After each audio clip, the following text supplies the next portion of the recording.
Good evening, Randy LeVasseur, 203 Waverly Avenue, Royal Oak. There's a lot of people concerned with this project, and for good reason. It doesn't help when the commission poo-poos the concerns of the residents of the city and the businesses around the city. When people are concerned about parking, there's good reason for them to be concerned about the parking. When people are concerned about the vitality of their business during this construction phase, there's good reason for them. This is a major project that's going to have a significant impact on the city for generations. You're changing the whole dynamic, the whole downtown of our city, a city that people who have lived here for generations absolutely love. And this is not a decision that should be taken lightly. It's not a decision that should be made without the input of the voters. Something this major should go to the voters. And under our charter, because of the borrowing that you're doing to fund this, it has to go to the voters. You're trying to avoid that with your attorney in court. Those businesses, the taxpayers, they've sued you to stop this.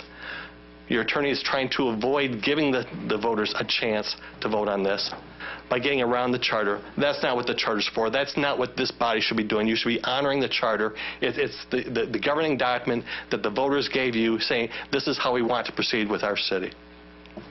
A lot of concerns with this project. A lot of people very concerned with giving a private developer $5.5 million of tax funds.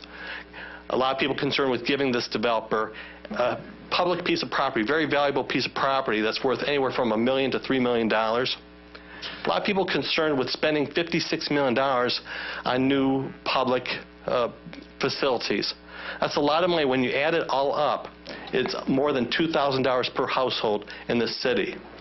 That's not something that should be taken lightly. That's not something that should be happening without input from the people. It certainly isn't something that should be happening with you representing that it can be done essentially for free. It's not free. The voters just gave you a lot of money for public safety, a lot of money for roads. They did that because that's important to them.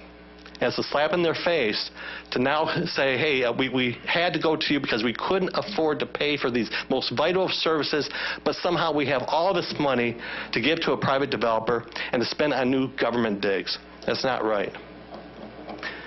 I don't expect that anything that anyone here says tonight is going to change your opinion. It's going to change your view, change your vote. You've made it very clear that the concerns of the people in this community are not important to you. But I'm going to say one more time, this is a matter that should go to the vote of the people. It should not happen without their input.